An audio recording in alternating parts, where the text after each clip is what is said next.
राधे कृष्ण दोस्तों, आपका स्वागत है आपके अपने यूट्यूब चैनल स्टडी जोन में। तो आज हम पढ़ेंगे UGC net JRF paper 2 Hindi साहित्य की यूनिट 8 का नाटक ध्रुव स्वामिनी। ये जयशंकर प्रसाद जी की रचना है। चलिए इस नाटक को पढ़ते हैं। ध्रुव स्वामिनी जयशंकर प्रसाद की रचना है। जयशंकर प्रसाद को छायावाद के प्रवर्तक कहा जाता है। ये 1933 में प्रकाशित हुआ था।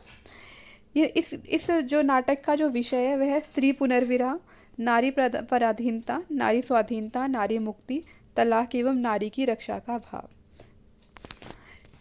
इसका जो स्रोत है नाटक का वो विशाख दत्त के देवी चंद्रगुप्त के आधार पर लिखा गया नाटक है। क्या कह रहे हैं कि जो नाटक है विशाख दत्त के देवी चंद्रगुप्त के आधार पर लिखा गया नाटक है।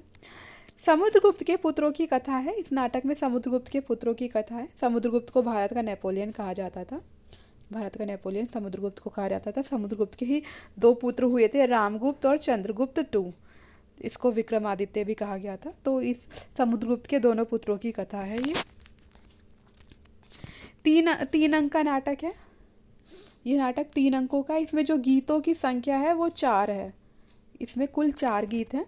गुप्त वंश की कथा पर लिखा गया नाटक है। ध्रुव स्वामिनी का मूल नाम ध्रुव देवी है। जो ध्रुव स्वामिनी है उसका जो वास्तविक नाम है वो ध्रुव देवी है। नाटक का उद्देश्य है अनमेल विवाह, पुनर्विवाह की समस्या का समाधान, युवराज की समस्या, नारी उत्थान की समस्या को इस नाटक में दिखाया गया है।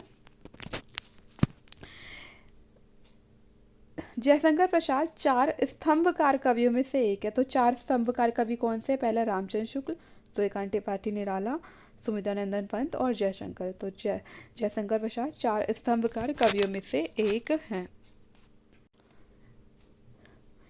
छायावाद का जो महाकाव्य है ये नोट में लिखा है मैंने, कामायनी। इसमें 15 सर्ग हैं। ये ऐसे एक नोट है। जयशंकर प्रसाद की रचनाएं हैं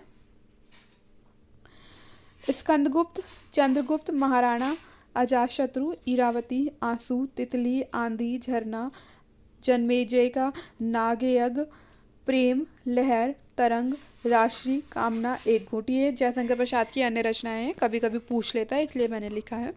जयशंकर आनंदवाद दर्शन से प्रभावित थे। ये छायावाद के ब्रह्मा, इनको छायावाद का ब्रह्मा कहा जाता है। इनकी जो भाषा है वह संस्कृत निष्ठ भाषा है। इस नाटक में 3 दृश्य हैं।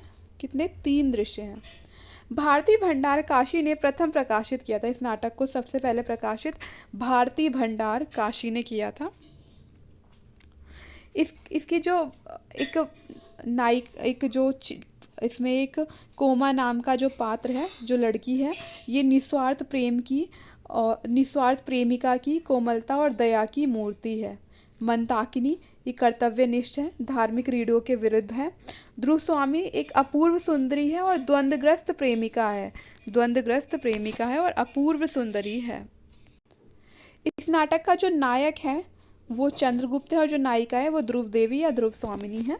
इसके पुरुष पात्र हैं चंद्रगुप्त, रामगुप्त, शिखर स्वामी, पुरोहित, शकराज, खिंगिल और मिहिर देवी। ये पुरुष पात्र हो गए 7 और स्त्री पात्र हैं ध्रुव स्वामिनी, मंताकिनी और कोमा। इसके जो अन्य पात्र हैं, नाटक के अन्य पात्र इस प्रकार से हैं: सामंत कुमार, शक सामंत, प्रतिहारी, प्रहरी, दासी, कुबड़ा, बौना, हिजड़ा, नर्तकिया, खड़गधारिणी। अब इस नाटक के कुछ प्रमुख कथन देखते हैं हम। राजनीति के सिद्धांत में राष्ट्र की रक्षा सब उपायों से करने का आदेश है, ये शिखर स्वामी कहता है। मूर्खों ने स्वार्थ के लिए साम्राज्य के गौरव का सर्वनाश करने का निश्चय कर लिया है। वीरता जब भागती है तो उसके पैरों से राजनीतिक छलछंद की धूल उड़ती है, ये मंताकिनी का कथन है। जीवन विश्व की संपत्ति है, प्रमाद से, क्षणिक आवेश से या दुख की कठिनाइयों से उसे नष्ट करना तो ठीक नहीं, ये चंद्रगुप्त का कथन है। यौवन तेरी चंचल छाया, ये गीत है, ये कोमा गाती है। छल का बहिरंग सुंदर होता है, मिहिर देव का कथन है। प्रेम का नाम ना लो, वह एक पीड़ा थी जो छूट गई, कोमा शकराज से कहती, क्योंकि कोमा शकराज से प्रेम करती है, पर जो शकराज है वह ध्रुव स्वामिनी पर जो है गलत नजरिए से देखता है। सौभाग्य और दुर्भाग्य। सौभाग्य और दुर्भाग्य मनुष्य की दुर्बलता के नाम है, मैं तो पुरुषार्थ को ही सबका नियामक समझता हूँ। शकराज कहते हैं कि जो सौभाग्य और दुर्भाग्य वो तो मनुष्य की दुर्बलता का नाम है, मैं तो केवल पुरुषार्थ को ही सबका नियामक समझता हूँ। किंतु राजनीति का प्रतिशोध एक नारी को कुचले बिना नहीं हो सकता है, ये कोमा शकराज से कहते हैं, क्योंकि शकराज बदला लेने के चक्कर में ध्रुव स्वामी की तरफ गलत नज़रिए से देखते हैं, उसको उसको क्षति पहुंचाना चाहते हैं, इसलिए कोमा शकराज से कहती है। अब अगला कथन देखते हैं। राजनीति ही मनुष्य के लिए सब कुछ नहीं है, राजनीति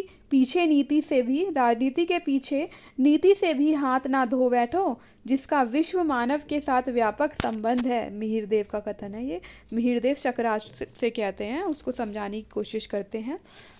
विधान की स्याही का एक बिंदु गिरकर भाग्य लिपि पर कालिमा चढ़ा देता है, चंद्रगुप्त का कथन है। भगवान ने स्त्रियों को उत्पन्न करके ही अधिकारों से वंचित नहीं किया, किंतु तुम लोगों की दस्युवृत्ति ने उन्हें लूटा है। मंदाकिनी कथन है कि भगवान ने स्त्रियों को उत्पन्न करके ही अधिकारों से वंचित नहीं किया, किंतु तुम लोगों की जो दस्युवृत्ति है उन्हें लूटा है। जिन स्त्रियों को धर्म बंधन में बांधकर उनकी सम्मति के बिना उनका सब अधिकार छीन लेते हैं, तब क्या धर्म के पास कोई प्रतिकार, कोई संरक्षण नहीं छोड़ते, जिससे वे स्त्रियां अपनी आपत्ति में अवलंब मांग सके। मंदाकिनी कहती है क्योंकि जो ध्रुव स्वामिनी होती है ना, वो जो है चंद्रगुप्त से प्रेम करती है, पर जो है वो उसका जो पति होता है रामगुप्त, वो उसको जो है बहुत ही गलत तरीके से ट्रीट करता है। सच है, वीरता जब भागती है तो उसके पैरों से राजनीति छलछंद की धूड़ उड़ती है, ये मंदाकिनी कथन है, अभी पीछे भी देखा था हमने। मैं उपहार में देने की वस्तु शीतल मणि नहीं हूँ, मुझ में रक्त की तरह लालिमा है, ये ध्रुव स्वामिनी कहती है अपने पति रामगुप्त से। जब रामगुप्त के पास एक जो है प्रस्ताव आता है कि अगर वे ध्रुव स्वामिनी को शकराज के पास भेज दे तो वो शकराज जो है आक्रमण नहीं करेगा, तब ध्रुव स्वामिनी उससे कहते हैं कि मैं उपहार में देने की वस्तु नहीं हूँ, मुझ में भी रक्त की तरह लालिमा है।